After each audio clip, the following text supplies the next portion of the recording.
और lithium ion battery, पारा, zinc और 12 अन्य महत्वपूर्ण खनिजों के अपशिष्ट एवं अवशिष्ट पर पूरी तरह से छूट का प्रस्ताव करती हूँ। इससे भारत के विनिर्माण के लिए उनकी उपलब्धता सुनिश्चित करने तथा हमारे युवाओं को लिए अधिक रोजगार उपलब्ध कराने में मदद मिलेगी। मैं प्रतिस्पर्धी मूल्यों पर तकनीकी वस्त्र उत्पादों जैसे कृषि वस्त्रों, चिकित्सा वस्त्रों, भू वस्त्रों के घरेलू उत्पादन को बढ़ावा देने के लिए पूरी तरह से छूट का प्रस्ताव, वस्त्र मशीनरी की सूची में 2 अन्य प्रकार के शटल रहित करघों को शामिल करने का प्रस्ताव करती हूँ। मैं नो टैरिफ लाइन के द्वारा कवर किए गए बुने वस्त्रों पर 10% अथवा 20% के बीसीडी दर को संशोधित कर 20% अथवा 115 रुपये प्रति किलोग्राम जो भी अधिक हो करने का भी प्रस्ताव करती हूँ। हमारे मेक इन इंडिया नीति के अनुसार और प्रतिलोम शुल्क संरचना को ठीक करने के लिए मैं इंटरेक्टिव फ्लैट पैनल डिस्प्ले पर बीसीडी को 10% से बढ़ाकर 20% करने और ओपन सेल तथा अन्य घटकों पर बीसीडी को कम करके 5% का प्रस्ताव करती हूँ। वर्ष 2023-24 के बजट में मैं एलसीडी एलईडी टेलीविजन के ओपन सेल के विनिर्माताओं के लिए ओपन सेल के पुर्जों पर बीसीडी को 5% से कम करके 2.5% कर दिया था। ऐसे ओपन सेल के विनिर्माताओं को और बढ़ावा देने के लिए हम इन पुर्जों पर बीसीडी छूट प्राप्त होगी। लिथियम आयन बैटरी, मैं इलेक्ट्रॉनिक वाहनों के बैटरी के विनिर्माण के लिए 35 अतिरिक्त पूंजी वस्तुओं और मोबाइल फोन बैटरी विनिर्माण के लिए 28 अतिरिक्त पूंजी वस्तुओं को छूट प्राप्त पूंजीगत वस्तुओं की सूची में शामिल करने का प्रस्ताव करती हूँ। इससे मोबाइल और इलेक्ट्रॉनिक वाहन दोनों के लिए लिथियम आयन बैटरी के घरेलू विनिर्माण को बढ़ावा मिलेगा। पौध परिवहन क्षेत्र, ये मानते हुए कि पौध परिवहन में उत्पादन शुरू करने से पहले की लंबी अवधि होती है, मैं जलपोतों के विनिर्माण के लिए कच्चे माल घटकों, उपभोज्यों तथा पुर्जों पर अगले 10 वर्षों तक बीसीडी से छूट जारी रखने का प्रस्ताव करती हूँ।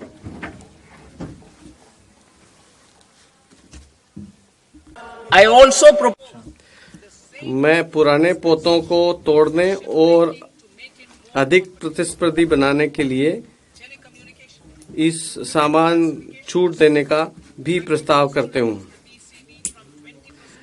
मैं वर्गीकरण उत्पादों को रोकने के लिए कैरियर ग्रेड इथरनेट स्विच पर BCD non carrier ethernet switch को सक्षम बनाने के लिए 20% से कम करके 10% का प्रस्ताव करती हूँ। हस्तशिल्प के निर्यात को बढ़ावा देने के लिए मैं निर्यात की समयावधि को 6 महीने से बढ़ाकर 1 वर्ष करने का प्रस्ताव करती हूँ, जिससे आवश्यकता पड़ने पर आगे और 3 महीने के लिए बढ़ाया जा सकता है। मैं शुल्क मुक्त इनपुट की सूची में 9 और मदों को शामिल करने का भी प्रस्ताव करती हूँ। लेदर क्षेत्र, मैं घरेलू मूल्य वर्धन और रोजगार के लिए आयात और सुविधाजनक बनाने के लिए वेट ब्लू लेदर पर बीसीडी से पूर्ण छूट देने का प्रस्ताव करती हूँ। मैं छोटे चर्म शोधकों द्वारा निर्यात को सुविधाजनक बनाने के लिए क्रस्ट लेदर को 20% निर्यात शुल्क से छूट देने का भी प्रस्ताव करते हूँ। समुद्री उत्पाद, वैश्विक समुद्री खाद्य व्यापार को भारत की प्रतिस्पर्धात्मकता को बढ़ाने के लिए विनिर्माण हेतु फ्रोजन फिश पेस्ट और इसके जैसे उत्पादों के निर्यात पर बीसीडी को 30% से घटाकर 5% करने का प्रस्ताव करती हूँ। मैं मछलियों और झींगों का आहार बनाने के लिए फिश हाइड्रोसिलेट पर बीसीडी को 15% से घटाकर 5% करने का प्रस्ताव करती हूँ। जुलाई 2024 के बजट में वायुयानों और जलयानों के लिए घरेलू एमआरओ के विकास को बढ़ावा देने के लिए मैंने मरम्मत के लिए आयातित विदेशी मूल की वस्तुओं को निर्यात की समय सीमा 6 महीने से बढ़ाकर 1 वर्ष की थी, जिसे आगे 1 वर्ष के लिए और बढ़ाया जा सकता है। अब मैं रेल सुविधाओं के लिए भी इसी छूट का प्रस्ताव भी करती हूँ। वर्तमान में समय सीमा शुल्क अधिनियम 1962 में प्रोविजनल कर निर्धारणों को अंतिम रूप देने के लिए किसी समय सीमा का प्रावधान नहीं है, जिससे व्यापार में अनिश्चितता रहेगी और लागत बढ़ेगी। व्यवसाय करने की सुगमता को बढ़ावा देने के उपाय के रूप में मैं प्रोविजनल कर निर्धारण को अंतिम रूप देने के लिए 2 वर्षों की समय सीमा तय करने का प्रस्ताव करती हूँ, जिसे 1 वर्ष के लिए बढ़ाया जा सकता है। मैं एक नया प्रावधान शुरू करने का प्रयास करती हूँ, जिसे आयातक या निर्यातक माल की मंजूरी के बाद स्वेच्छा से महत्वपूर्ण तथ्यों की घोषणा कर सकें और जुर्माने के बिना ब्याज सहित शुल्क का भुगतान कर सकें। इससे स्वैच्छिक अनुपालन को प्रोत्साहन मिलेगा। तथापि ये प्रावधान उन मामलों पर लागू नहीं होगा जिनमें विभाग पहले ही लेखा परीक्षा या अन्वेषण कार्रवाई शुरू कर चुका है। उद्योगों को अपनी आयातों की बेहतर योजना बनाने के उद्देश्य से मैं संगत नियमों में आयातित इनपुट के अंतिम उपयोग की समय सीमा 6 महीने से बढ़ाकर 1 वर्ष करने का प्रस्ताव करती हूँ। इससे लागत और आपूर्ति की अनियमितता को ध्यान में रखते हुए प्रचालन संबंधी लचीलापन मिलेगा। इसके अलावा ऐसे आयातकों को मासिक विवरण के बजाय अब केवल तिमाही विवरण दाखिल करना होगा।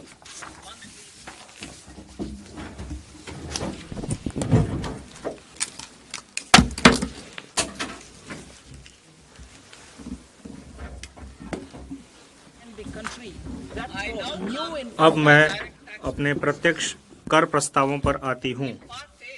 भाग क में मैंने विकसित भारत के विजन को साकार करने के लिए कराधान सुधारों को मुख्य सुधारों के रूप में संक्षिप्त रूप में रेखांकित किया है। आपराधिक विधि के संबंध में हमारी सरकार ने हाल ही में भारतीय दंड संहिता के स्थान पर भारतीय न्याय संहिता को अधिनियमित किया है। मुझे इस सम्मानित सदन और देश को यह बताते हुए हर्ष हो रहा है कि नया आयकर विधेयक भी न्याय की इसी भावना को आगे बढ़ाएगा। यह नया विधेयक अध्यायों और शब्दों की दृष्टि से वर्तमान विधि की अपेक्षा आधे से कम एवं पाठ रूप में सुस्पष्ट और प्रत्यक्ष होगा।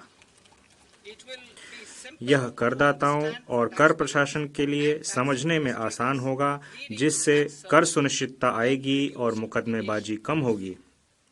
तथापि सुधार मंजिल नहीं है, बल्कि हमारे लोगों और अर्थव्यवस्था के लिए अच्छे परिणाम प्राप्त करने के साधन मात्र हैं। सुशासन प्रदान करने के लिए प्रक्रियाशील होने की आवश्यकता होती है। द थिरुकुरल ने श्लोक 542 में इसे व्यक्त किया है, जो इस प्रकार है: वानों की वाजहुम उलागेल्ला मन्नावन कोनों की वाजहुम कुडी। अर्थात जैसे जीवित प्राणी वर्षा की आशा में जीते हैं, वैसे ही नागरिक सुशासन की आशा में जीते हैं। हमारी सरकार इस बात के लिए प्रतिबद्ध है कि जमीनी हकीकत पर पैनी नजर रखते हुए और स्थितियों का गहन जायजा लेते हुए उचित प्रक्रिया की जाए और इसके साथ ही राष्ट्र निर्माण के हमारे प्रयासों के साथ संतुलन भी बनाए रखा जाए।